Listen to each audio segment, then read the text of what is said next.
بسم اللہ الرحمن الرحیم۔ ناظرین گرامی، السلام علیکم ورحمۃ اللہ وبرکاتہ۔ 94 نیوز میں محاسن نعت کے ساتھ مرزا حسن بلال اور سید فیض الحسن قاسمی صاحب ایک بار پھر حاضر خدمت ہیں۔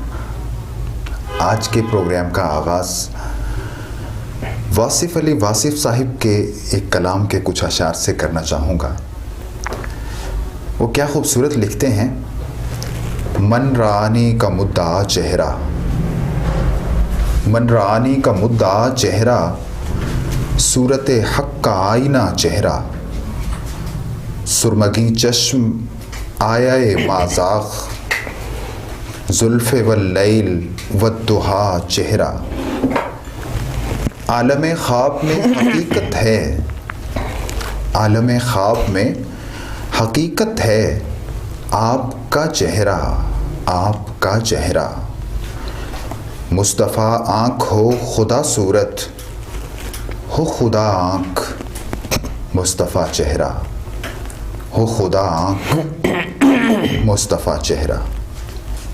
احباب ذی وقار، خالق کائنات کی تمام صفات کا اظہار آپ صلی اللہ علیہ وآلہ وسلم کی ذات گرامی سے ہوتا ہے، آپ کی ذات بابرکات سے ہوتا ہے۔ خالق کائنات کے حسن کا ادراک اگر کوئی انسان کرنا چاہے تو آپ صلی اللہ علیہ وآلہ وسلم کے چہرہ والضحیٰ کے سوا کوئی ایسی شے نہیں جو خالق کائنات کے مکمل حسن کا اظہار کر سکے۔ اور واصف علی واصف یہی کہہ رہے ہیں۔ آج ہمارے ساتھ اسٹوڈیو میں جو مہمان موجود ہیں، ان کی طرف چلنے سے پہلے، ان کا تعارف کروانے سے پہلے میں ایک اور بات عرض کرتا چلوں کہ آقا صلی اللہ علیہ وآلہ وسلم آپ کی محبت اور آپ کی نعت کی ترویج کے لیے مقابلہ حسن نعت ہمارے یہاں رائج ہے، اور مقابلہ حسن نعت اس کی بہت خوبصورت انداز میں ترویج اور ترسیل کا ذریعہ ہے۔ آج جو ہمارے پاس ہمارے ساتھ مہمان موجود ہیں وہ بہت سے مقابلہ حسن نعت جیت چکے ہیں، ابھی بھی یہ کم عمر ہیں، نوجوان ہیں، لیکن یہ چھوٹے تھے تب سے نعت سے وابستہ ہیں۔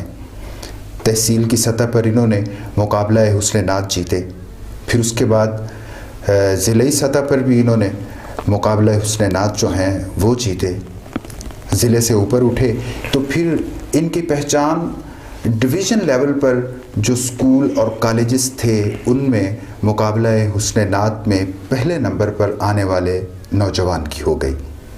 پھر بات یہاں پر ٹھہری نہیں، ان کی محنت اور ان کا عزم انہیں اور اوپر لے گیا، پھر یہ صوبائی سطح تک پہنچے۔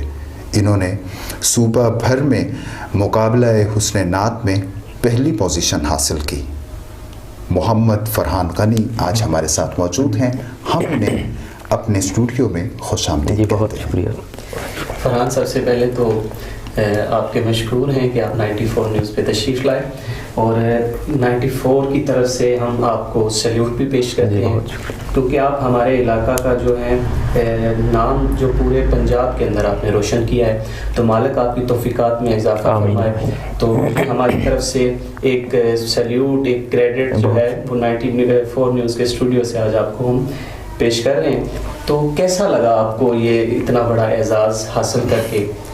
کیسا محسوس کر رہے ہیں؟ آپ کی فیملی کے تاثرات کیا ہوتے ہیں جب آپ یہ اتنے بڑے بڑے ٹائٹلز جیت کے گھر پہنچتے ہیں؟ بسم اللہ الرحمن الرحیم۔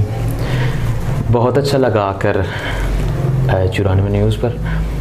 سب سے پہلے تو میں یہ کہوں گا کہ میں نے جب شروع کیا تحصیل لیول سے تو میری کوشش تھی کہ میں جاؤں، زیادہ سے زیادہ جو کمپٹیشن ہے، ٹف سے ٹف کمپٹیشن ہے، ان کو ون کروں۔ تو میں نے پہلے ڈسٹرکٹ لیول پر کیے، پروگرام میں گیا، بہت سے کمپٹیشن میں گیا تو میں نے ون کیے، تو مجھے بہت اچھا لگا، میرے والدین کو بہت اچھا لگا، ٹیچر کو بہت اچھا لگا۔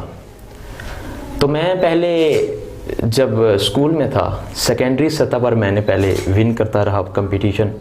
اس کے بعد پھر جب میں کالج لیول پر آیا تو الحمدللہ کالج لیول پر بھی میں الحمدللہ صبح بھر میں پچھلے دنوں. اچھا ایک اور بات بتاتے چلیں کہ جب آپ نے نعت شروع کی تو آپ کی زندگی میں نعت کا محرک یا اس طرف آپ کو لانے کا باعث کون سی شخصیت بنی کہ آپ نعت کی طرف آئے؟ پہلے میں جب چھوٹا تھا تو میں نے سنتا تھا میں نعت، تو ایسے شوق پڑا تو والدین تھے انہوں نے بھی کہا کہ سنتے تھے. جب میں سنتا تھا تو میرا شوق تھا کہ میں بھی نعت پڑھوں اور جاؤں نعت پڑھنے کے لیے مقابلہ حسن نعت میں جاؤں. گھر میں بھی کوئی آپ کے؟ جی بالکل، والد صاحب تھے میرے. اچھا. اور میرے چچا جان تھے، انہوں نے شوق ڈالا اور الحمدللہ آج آپ کے سامنے ہوں. صبح بھر میں بھی پہلی پوزیشن لی اور پچھلے دنوں شان مصطفیٰ صلی اللہ علیہ وسلم کا مقابلہ آل پنجاب ہوا، اس میں بھی پہلی پوزیشن الحمدللہ حاصل کی ہے. اچھا فرحان، کیا آپ نے باقاعدہ کہیں سے نعت تعلیم لی ہے، سیکھا ہے کسی سے کوئی اس حوالے سے؟ کیونکہ انسان سیکھتا تو بہت جگہوں سے ہے، لیکن ایک باقاعدہ بعض ہمارے ہاں جو نعت خوان ہیں وہ کوئی استاد چنتے ہیں پھر ان کی شاگردی کے اندر سیکھتے ہیں. کیا ایسا معاملہ رہا ہے آپ کے ساتھ یا کس طریقے سے یہ آپ؟ جی میں نے جب سٹارٹ کیا تو میں پہلے سنتا تھا خود. تو جب میں ایسے ہی سنتا پھر میں جب اسکول میں گیا تو ہمارے ایک استاد سے سید آفتاب حسین شاہ صاحب، میں نے ان سے سیکھتا گیا. پھر حافظ عمر ندیم صاحب تھے، وہ ملے، ان سے سیکھا.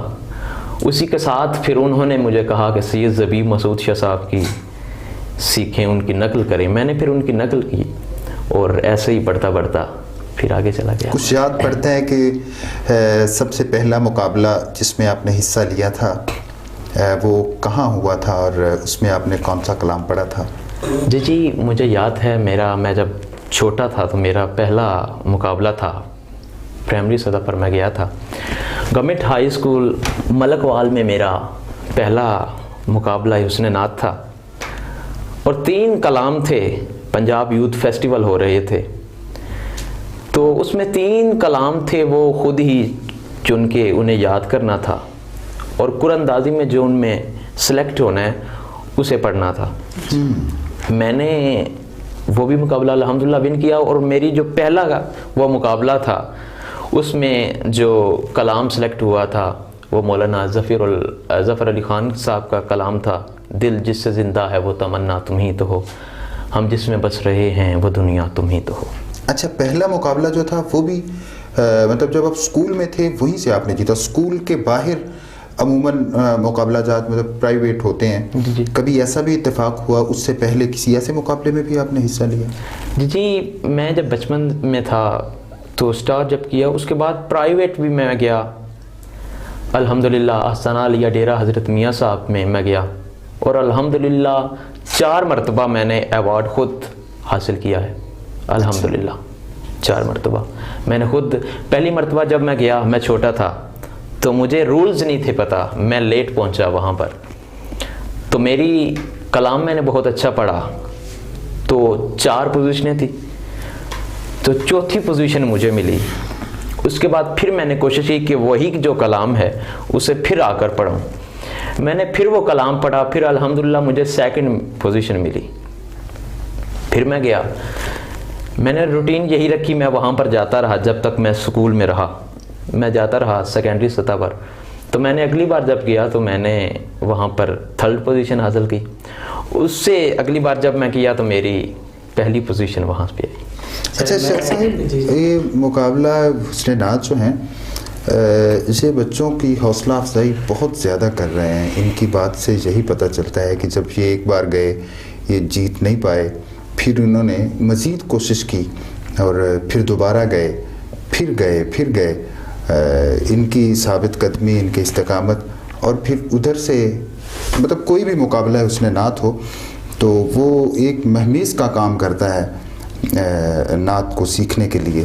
بالکل جی، میں سمجھتا ہوں کہ جو مقابلے ہیں ہمارے ہاں آج ہو رہے یہ ان کی ایک بہت بڑی مثال ہے کہ جو فرحان ہیں اب ان سے جب بھی کبھی ڈسکشن ہوئی ہے تو انہوں نے کبھی کوئی ایسا کلام بتایا ہی نہیں کہ جو معیار سے ہاں بالکل ایسے اترا ہوا ہو، کہ وہ کہتے ہیں یہ مجھے آتا ہی نہیں ہے.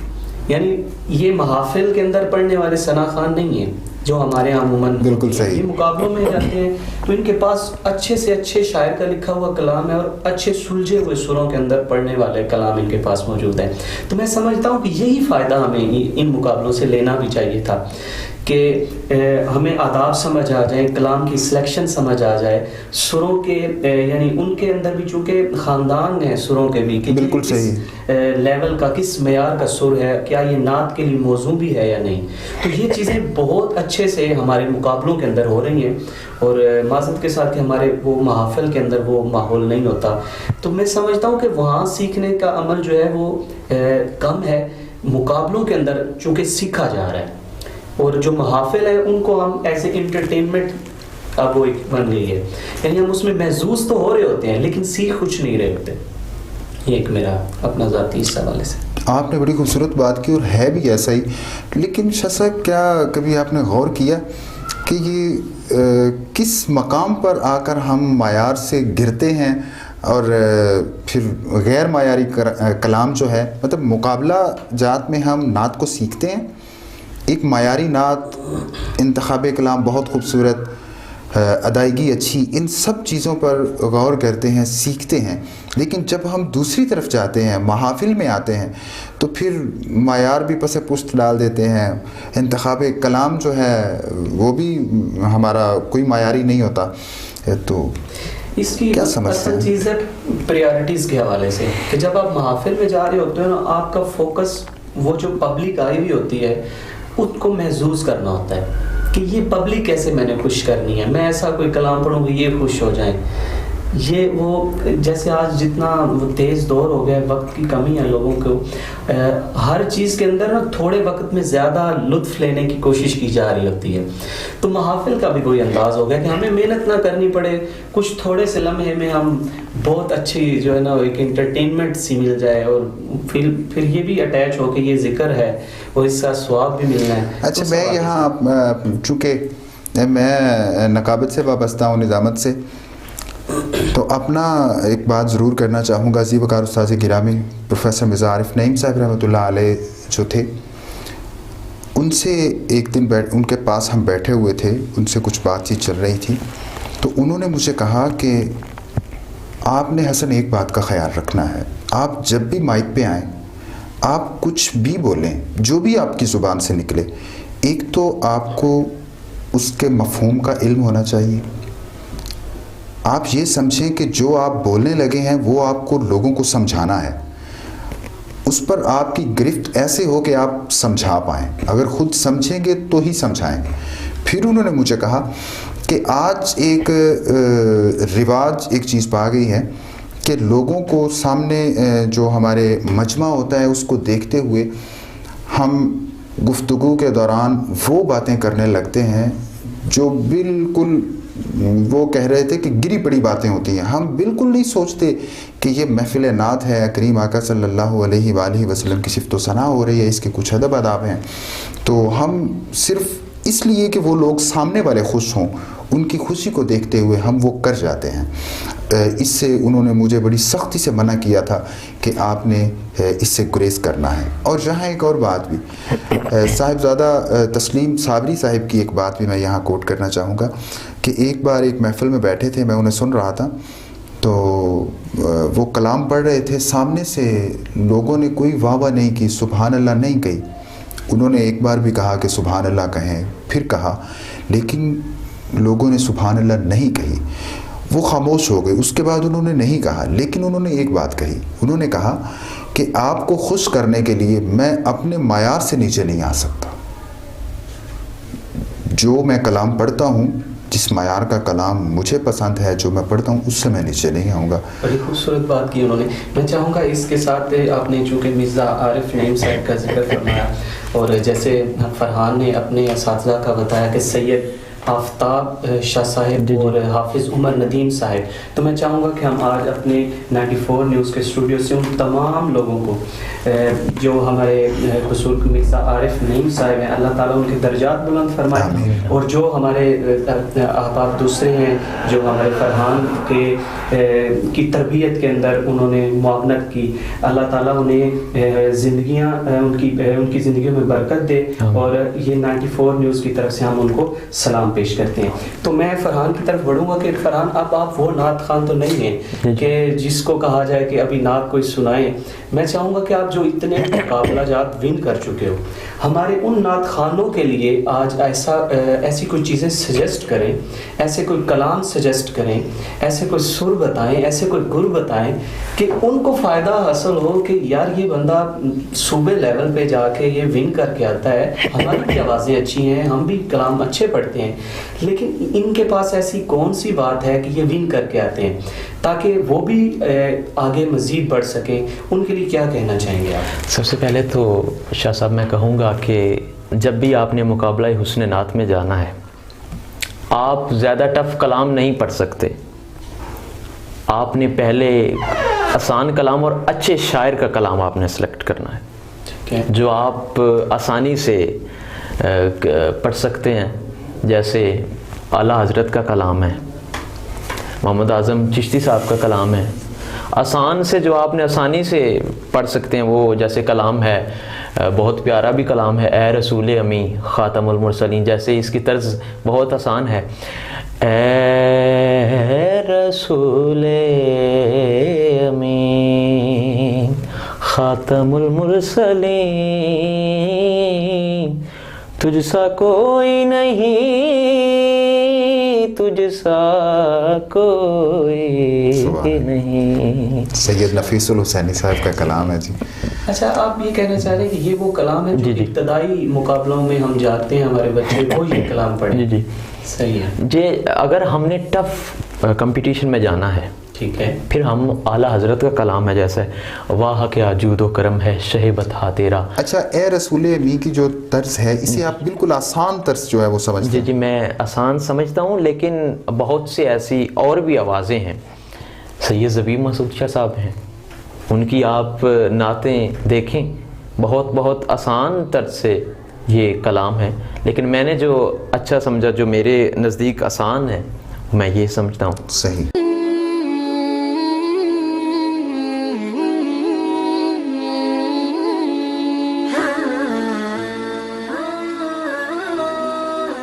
کیونکہ ہم یہ جو پروگرام میں ابھی آپ سے سننے کا مقصد ہی یہ تھا کہ آپ بالکل پوائنٹ آؤٹ کر کے کہ وہ کون سی ایسے 5-7 ایسے کلام ہمیں بتائیں کہ جو ہمارے نعت خوان جو ہیں وہ مقابلوں کے اندر جا کے پڑھیں.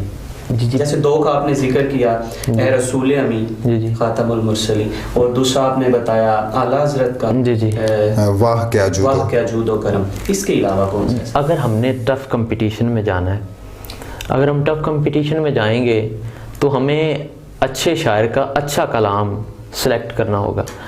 جیسے حضرت اقبال کا کلام ہے, لوح بھی تو قلم بھی تو, تیرا وجود الکتاب. اور اعلیٰ حضرت کا بھی کلام بہت سے, جیسے واہ کیا جود و کرم ہے شہ بتا تیرا, اور بھی بہت سے ایسے. حفیظ طیب صاحب کا کلام ہے, خوشبو ہے دو عالم میں تیری ہے گل چیدہ. کیا خوبصورت کلام ہے. اور بھی کوئی کلام جو آپ نے مقابلہ جات میں پڑھا؟ بلکہ وہ تو بات بیچ میں رہ گئی, جو پہلا کلام آپ نے کون سا پڑھا تھا جب آپ؟ جی میں نے پہلا کلام پڑھا تھا کہ بہت سے, ویسے تو میں نے جب بچپن سے شروع کیا تو میں نے یا رب میری سوئی ہوئی تقدیر جگا دے میں نے پڑھی. پھر میں جب کمپٹیشن میں گیا تو میں نے مولانا ظفر علی خان صاحب کا کلام پڑھا, دل جس سے زندہ ہے وہ تمنا تم ہی تو ہو, ہم جس میں بس رہے ہیں وہ دنیا تم ہی تو ہو. اچھا, یہ آغاز تھا آپ کا؟ جی بالکل ٹھیک ہو گیا. اچھا, بعض دفعہ مقابلوں کے اندر کوئی ایسی سچویشن بھی آ جاتی ہے کہ جس کا بندے کو اندازہ نہیں ہوتا, کوئی اچانک ایسا پرابلم, ایسا ایشو, ایسا کوئی ٹاسک سامنے آ جاتا ہے, اس کو کیسے ٹیکل کرنا چاہیے, کیسے اس کو سنبھالنا چاہیے؟ دیکھیں, اگر آپ دیکھتے ہیں بہت سے پارٹیسپینٹ ہیں, آپ نے ایک کلام سلیکٹ کیا ہے, جیسے ایک کلام ہے لوح بھی تو قلم بھی تو, حضرت اقبال کا کلام ہے, پہلا پارٹیسپینٹ آیا ہے, اس نے آپ کا یہ کلام پڑھ دیا ہے, آپ نے اب وہی کلام آپ نے پڑھنا ہی وہی، آپ نے تیار ہی وہی کیا. ویسے تو آپ کو 2-3 کلام یاد کرنے چاہیے اور تیار کرنے چاہیے، لیکن آپ نے ایک ہی کلام سلیکٹ کیا ہے. تو آپ کو چاہیے کہ اشعار جو اس نے پڑھے ہیں اس کو تبدیل کر کے پڑھے، کوئی اور اشعار اس کے پڑھے، اور جو طرز ہے اسے بھی تبدیل کی. جیسے ایک لوح بھی تو قلم بھی تو پڑھا گیا، پہلے ایک پارٹیسپینٹ آیا اس نے پڑھا لوح بھی تو قلم بھی تو تیرا وجود الکتاب. اب آپ نے دیکھا ہے کہ اس نے پڑھ دیا کلام تو آپ کا، اس نے پڑھ دیا، لیکن آپ نے طرز بھی چینج کرنی ہے اور اس کے اشعار بھی چینج کرنے ہیں. پھر آپ نے الگ آسان طرز لگانی ہے کوئی اور، تو آپ پھر ایسے ہی پڑھ لیں لوح بھی تو قلم بھی تو تیرا وجود الکتاب.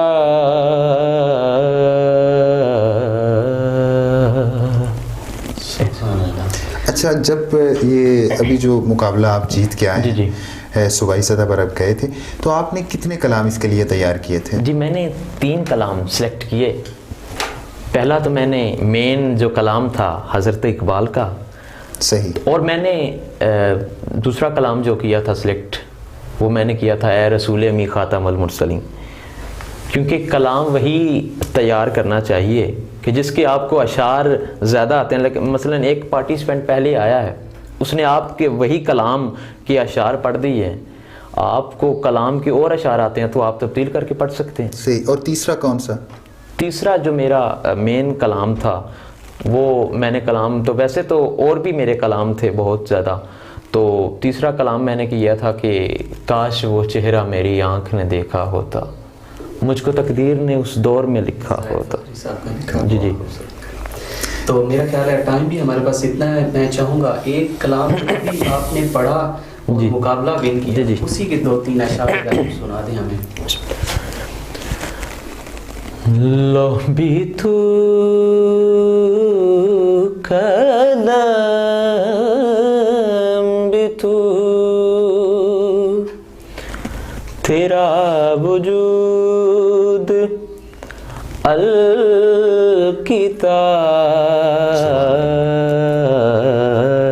الکتاب.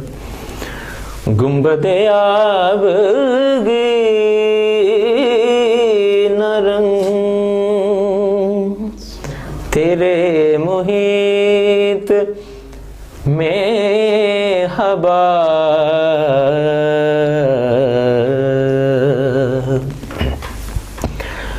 عالم آب و خاک میں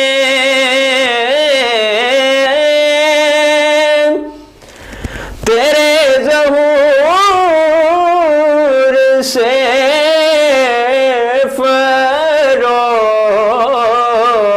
فروغ، عالم آب و خاک میں تیرے ظہور سے فروغ، ذرائے ریگ کھو دیا تو نے طلوع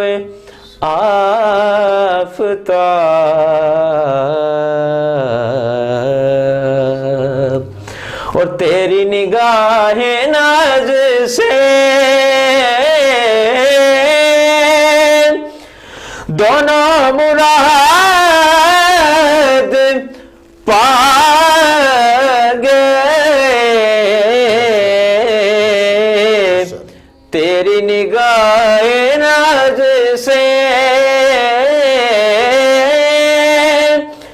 دونوں مراد پا گئے،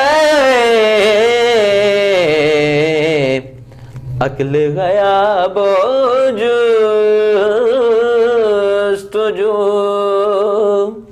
عشق حضور اس طرح لوح بھی تو قلم بھی تو تیرا وجود الکتاب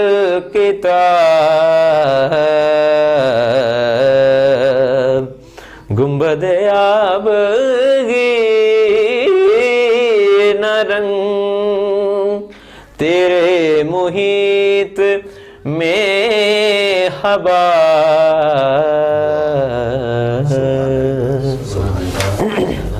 بڑا خوبصورت پڑھا. مالک آپ کو سلامت رکھے.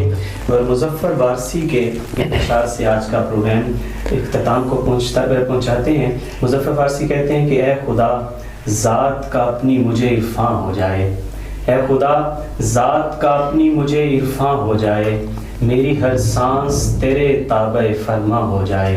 چند شمع تو فروزاں ہیں میرے سینے میں، چند شمع تو فروزاں ہیں میرے سینے میں، روشنی دے مجھے اتنی کہ چراغاں ہو جائے، اس سے پہلے کہ تیرے سامنے لایا جاؤں، اس سے پہلے کہ تیرے سامنے لایا جاؤں، پاک ہر ایک خطا سے میرا دامن ہو جائے. سبحان اللہ.